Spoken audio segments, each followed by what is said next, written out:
next Saturday. Christmas comes early. Unbelievable! Welcome to this incredible scene. Bills. To the end zone! Chargers. It's a touchdown! An exclusive NFL game. That's fantastic! Live in primetime. Wow! Only on Peacock. With a Christmas gift to their fans. They're having some fun now. Bills versus Chargers. Next Saturday, 7:30 Eastern. Exclusively on Peacock. Apple Card is the credit card created by Apple. You earn 3% daily cash back up front when you use it to buy a new iPhone 15, AirPods, or any products at Apple. And you can automatically grow your daily cash at 4.15% annual percentage yield when you open a high-yield savings account. Apply for Apple Card in the Wallet app on iPhone. Apple Card subject to credit approval. Savings is available to Apple Card owners subject to eligibility. Savings accounts by Goldman Sachs Bank USA, member FDIC. Terms apply. 'Tis the season for chicken fingers at Raising Cane's. Warm up with cooked-to-order chicken fingers, crispy crinkle-cut fries, Texas toast, and the real source of holiday magic, cane sauce. Happy holidays from Raising Cane's Chicken Fingers. One love. Hello and welcome to the Paddock and the Pavilion with Stephen Wallace. In each show, Stephen will interview someone connected to the world of horse racing or cricket. For today's guest, I've gone down under to catch up with Sam Freedman, a young Australian trainer and member of the famous Freedman training dynasty. Sam is working as co-trainer with his dad Anthony in Melbourne and looking ahead to Royal Ascot. Thanks for joining me on the show today, Sam. No, thanks for having me, Stephen. Well, I'm looking forward to talking to you about your racing life and also I've got to put a bit of cricket in as well. But how has your season been going in Australia? I suppose it's drawing to a close, but how's it been going? Yeah, look, it's been good. We've had a good season. We've won one Group 1, the Blue Diamond, and on the whole, all our winners in total look like they're going to exceed every year. You know, we've been getting more winners each year for the last sort of 4 or 5 years. So we made a point this year of wanting to get 100 winners. So we're on 99 at the moment. Hopefully by the time this goes to air, we've had 100. And, that was a real goal at the start of the season to try and get to that total. But our winning percentage has been really good, our strike rate. So that's been, pleasing. But still a little way to go in the season, but it's, it's starting to get into real winter racing now. So it's off-season racing. So it's, you sort of pick and choose the right horses to have in at this time of year now. Well, best of luck on the search for 100. Looks like you're going to get there if you're on 99. But to start with, we're going to talk about your beginnings in horse racing. When did you find out the Freedman family was big into horse racing? How old were you? I don't know. I suppose probably 6 or 7 or 8, I think, around then when I was, you probably realise that, I grew up on a spelling farm, so I was surrounded by horses the whole time. I guess I knew that we were around horses, and I was about 10 or 11 when they were really, humming along. They had sort of Maccabi Diva and Mummify and a few other really, really good horses racing, and that was probably when I realised that, the gravity of the way the family had been going with horses, and that was probably when I got a real spark to want to get involved with the horses. And, I was probably doing it on and off through school, through school holidays, that type of thing. But I was pretty focused on my studies, and obviously cricket was playing a big role in my life early on as well. So, it was I always loved horses, but it took, probably a little while for me to fully come around to, this is what I really want to do with my career. So, but once I had made that decision, I've got a very strong passion for it now, and I wouldn't want to be doing anything else. Well, yes, your family, you think they've won, is it five Melbourne Cups? This is Lee, your dad, and Richard, and your great-grandfather rode the winner 3 times as well. Yeah. There's been a rich Melbourne Cup history there, and she great grandfather rode for the Queen, I think, or the King of England actually at some stage. So it's been there is a rich history there, and it's always nice to reflect on. Now just got to try and make some of my own so that I can somehow get up to that sort of expectation. So when Maccabi Diva won, I think, 2 of the races for the family, how old were you then? Can you remember those 2 wins? I remember both wins, and I remember where I was. The one in 2004, I didn't go to the races. I was just at a family friend's. And it was I wasn't probably as aware of how significant what was going on. So you're a bit oblivious to it all, obviously, when you're that young. But the next year, obviously, for a third, we went to the races, and it was 120,000 people there, and the whole family were there. So that was probably, that was an amazing experience. I mean, even still then, I've always said I wish that I was a bit older when it was all happening, so you could really appreciate it. But it's nice to reflect back on at least and know, what they achieved. Well, then, moving on your horse racing story, you came over to the UK in 2016 and you worked as a pupil assistant at Roger Varian's at Newmarket for a couple of years. Was that always the plan to come over and gain experience in Newmarket before you went back to Melbourne? I know you were playing cricket as well when you came over here. Yeah, it was a plan to, I think cricket probably accelerated, when I was going to consider taking on that sort of role overseas. I was always going to be keen to gain experience in one way or another outside of Australia, because it's very difficult for me to work in another stable here.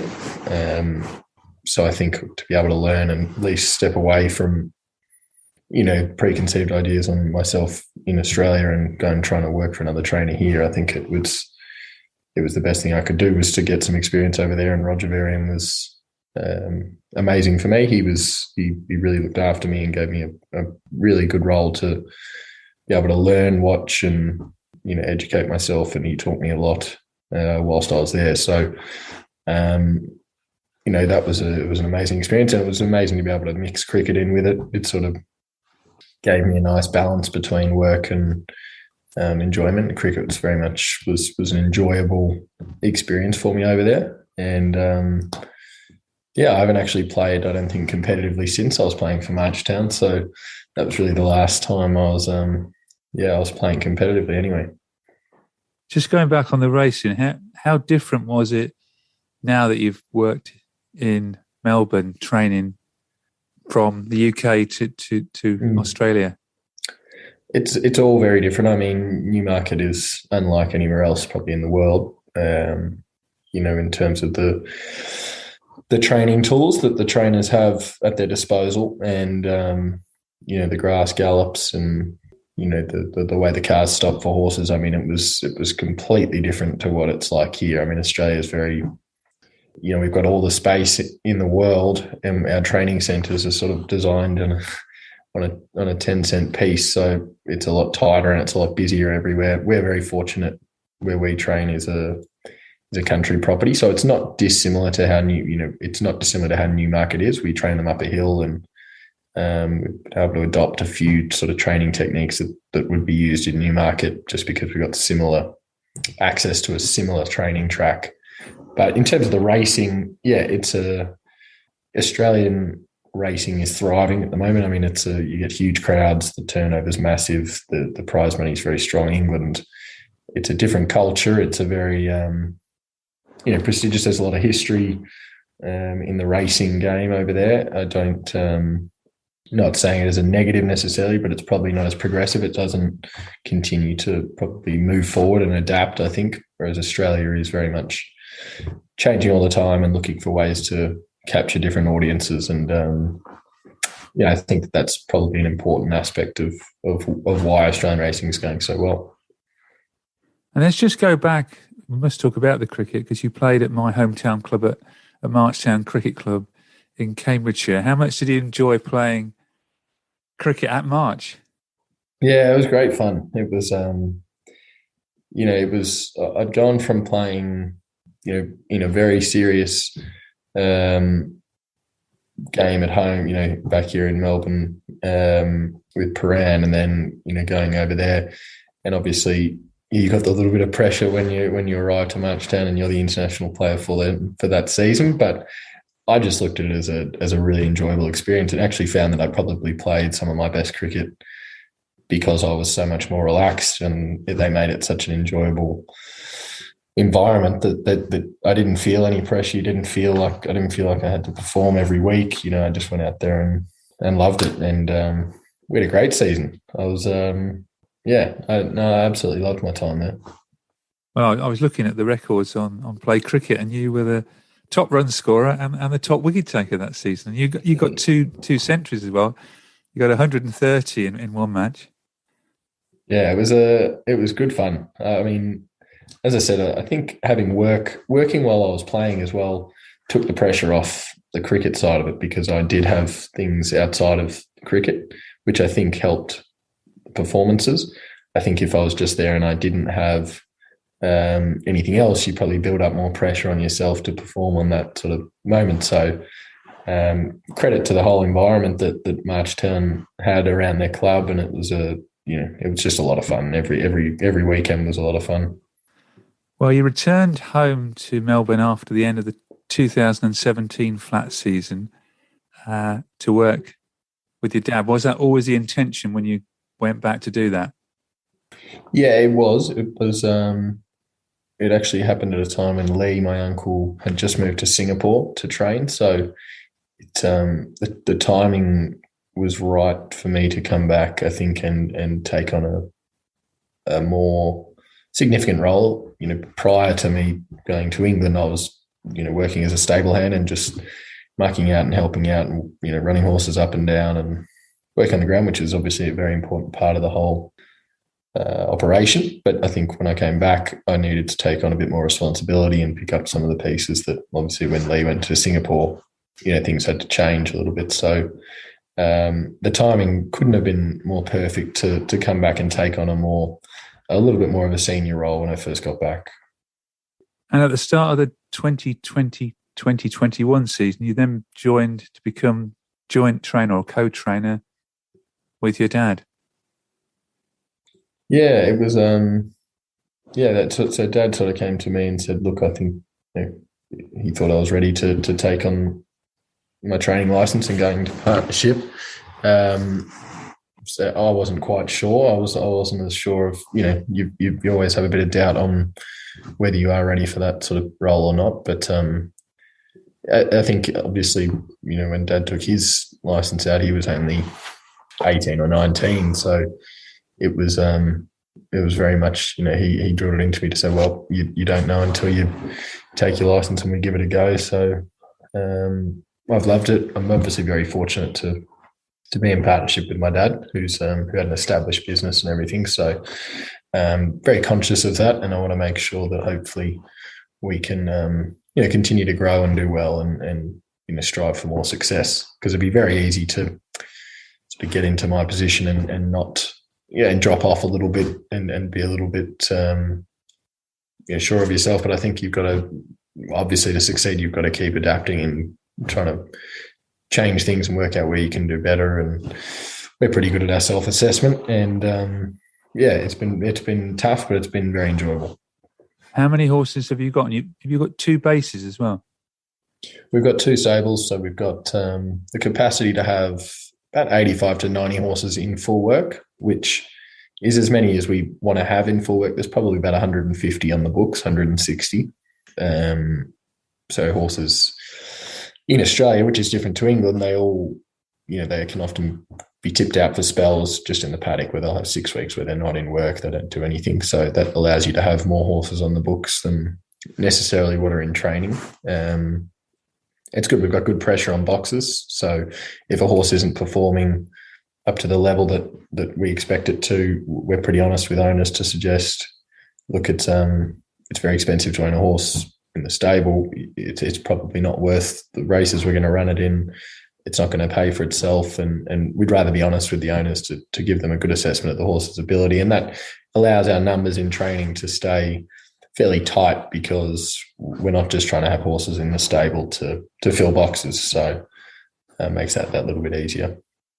And do you race all over Australia, or are you principally Melbourne? We do take horses around Australia, but we are, mainly Melbourne or Victoria. So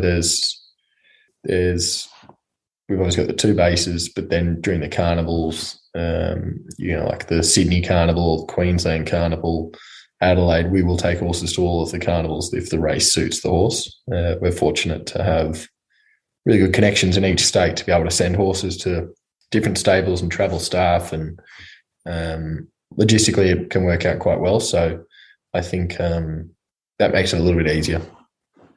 Because it really makes the distances in the UK look, they're no distance at all here. Going to Scotland is nowhere compared to Australia, is it? It is, but I've always said it sort of, we will do overnight trips with horses. They'll leave at 6 at night and they might arrive at Randwick in Sydney at sort of 4 a.m. So they'll have that sort of 10-hour trip, but they'll then race in sort of 3 days' time. I remember Roger, I took some horses for him to Newcastle, and you'd do overnight trips to some of those places. It wouldn't be uncommon for us here in Victoria to travel a horse 5 hours on a race morning to get to a racetrack to race them on that day and then travel back. That would happen every now and again.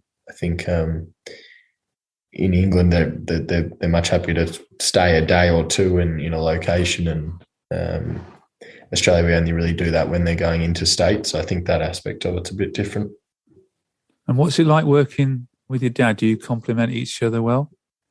We do. We clash a lot, but we do complement each other. It's there's been plenty of disagreements along the way, all of which obviously I lose the arguments, but doesn't stop me trying to have my say anyway. So it's been working really well. It's a unique scenario because you're obviously so close, as father and son, but you've then got a business aspect to it. So separating your work from family is an area that, you're always trying to improve so that you can step away from work and still have a father-son relationship. So, quite often if I'm home for the weekend with mum and dad and I'll find ourselves arguing about horses or whatever, and it'll take mum to kick us into line and tell us to stop talking about horses. So that happens quite often, and I think that's it's a healthy relationship. We do get on very well, and as I said, we're very good at self-assessment, so we're pretty critical of of how horses are going and how we're training. So try and be very. I think the more critical you can be of yourself, the more you can obviously continue to improve. But you've had some group success. You've had Group 1 success even quite recently, haven't you? Yeah, we have. We've had some nice success. We've had the Blue Diamond for this year, which was with Dormier, and we've had Artorius, who's been racing at the top level for a couple of seasons now. Homesman, who won an Australian Cup. So we've had good success. I think you always feel like there's ones that get away that you feel like you could have won. But yeah, we've got a nice team of young horses hopefully coming through that we can continue to get some big wins. The Paddock and the Pavilion now has a large back copy of podcasts, over 130 to be exact.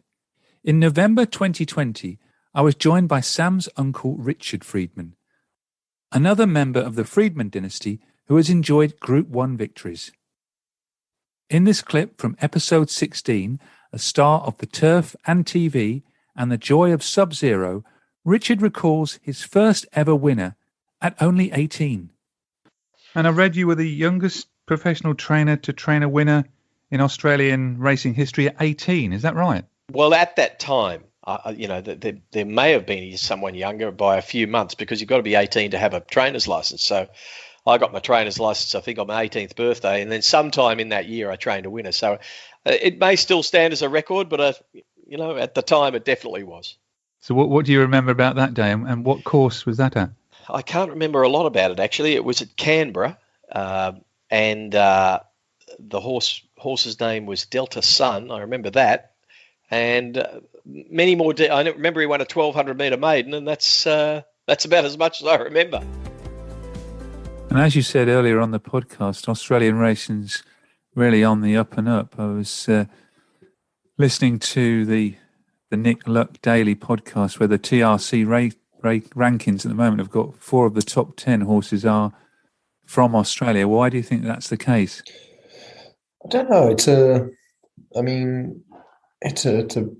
fascinating thing. I think that Racing Australia just continues to go from strength to strength. It's prize money. We've got a bit of a state-to-state rivalry, which isn't that healthy for the actual product itself with New South Wales and Victoria, but it is very healthy for prize money. So from a trainer's perspective, the clashing in the programming. So the New South Wales will put big races on the same day as big races in Victoria. So it draws the jockeys from different, it thins out the racing essentially, which is great for trainers because, you can race a lesser horse in a better race with more money.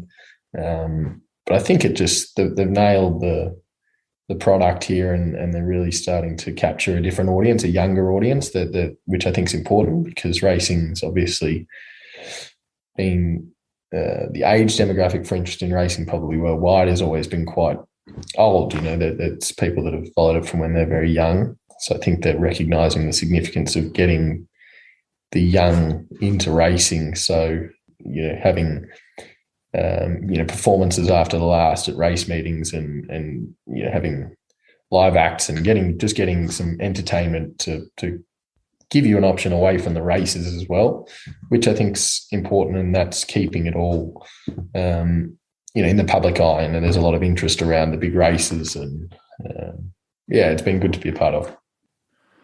And moving then on to Royal Ascot, Nature Strip, your top sprinter who won the Everest, which one of the richest races in the world. Very, very Elegant, who won the Melbourne Cup.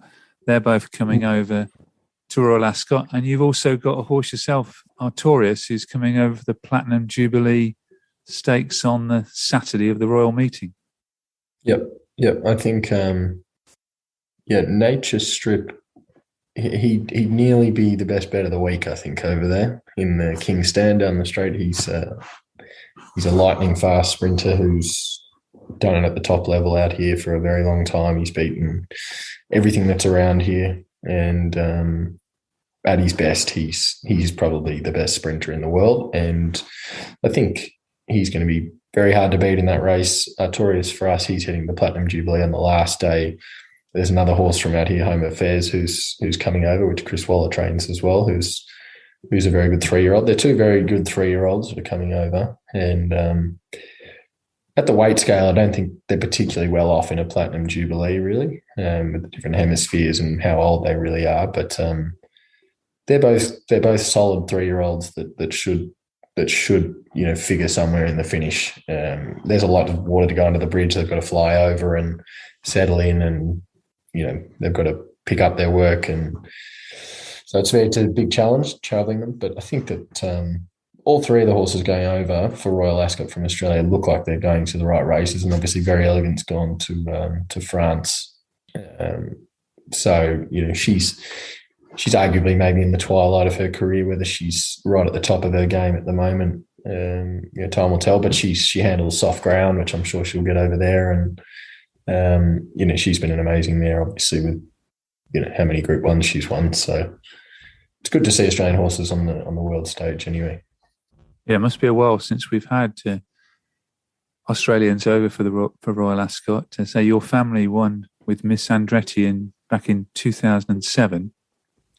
Yeah, and that was, obviously a while ago. I think Lee travelled over with her, and I think she had the track record there until Lady Aurelia broke it a couple of seasons ago. So everything's changed a little bit since then, but the challenges are still the same with having to take a horse, right out of their comfort zone and travel them across the world. So I think we're fortunate, I think, with the horse that we're taking over, Artorius. He's a very relaxed horse. He's got a great demeanour and strikes us as the sort of horse that you can travel with, with no problem. So hopefully he handles it well. Is it a while? Have you been sort of targeting this race for quite a while? Because it's quite a few months since he ran. Yeah, look, it was. We were talking about this race from, before he ran it. His last run was in the Newmarket, which is a big handicap sprint out here in Australia, and we made a tactical error in that race where we were on the right side and we moved over to the other side and they split, and we just ended up in the wrong part of the track. But he ran very well. And we had in the back of our mind to take him to Royal Ascot. If he performed well in that race, we wanted to see him win, and then we would definitely come. But he was a bit unlucky. And Henry Field, who runs Newgate Farm, who own controlling share in Artorius, rang not long after the race, and he was very keen to still go ahead with it. So the horse had pulled up super, and since that run, everything's been geared up towards this race in England. So takes a lot of planning, to send staff over and do all of that. But there's a lot of owners going over. I think there's 50 or 60 owners going over for the race. So it'll be some fun scenes if you could salute anyway. And this is the race that Black Caviar won all those years ago. Yeah, exactly. It's Australians are very familiar with this race. I mean, Black Caviar was obviously an icon, so everyone stayed up to watch it, and I think everyone's quite excited from Australia for the three horses that are going. Just to, you really do feel like you're representing the country by taking them, and everyone will be cheering them on. So you just want to see them perform at their best. If they're not good enough, they're not good enough. But as long as they do their best, then I'm sure everyone will be pleased. Well, I'm sure all the spectators will be pleased to see overseas visitors and the Australians back at Royal Ascot. Thank you very much, Sam, for joining me on the Paddock and the Pavilion, and the best of luck at Royal Ascot, and hopefully see you while you're over here in the UK. Sounds great. I'll see you over there. Thanks for having me, Stephen. Thank you. Thank you for listening to the Paddock and the Pavilion. You can download the show on Apple Podcasts, Amazon Music, SoundCloud, Stitcher and Spotify. Follow us on Twitter, Facebook and Instagram at The Pad and Pav. Don't forget, if you like the show, please do leave us a rating and review. Sports Social Podcast Network. Looking for a fun way to win 25 times your money this football and basketball season? Test your skills on Prize Picks, the most exciting way to play daily fantasy sports. Just select 2 or more players, pick more or less on their projection for a wide variety of stats, and place your entry. It's as easy as that. If you have the skills, you can turn $10 into $250 with just a few taps. Easy gameplay, quick withdrawals, and injury insurance on your picks are what make Prize Picks the #1 daily fantasy sports app. Ready to test your skills? Join the Prize Picks community of more than 7 million players who have already signed up. Right now, Prize Picks will match your first deposit up to $100. Just visit prizepicks.com/play100 and use code play100. That's code play100 at prizepicks.com/play100 for a first deposit match up to $100. Prize Picks, daily fantasy sports made easy.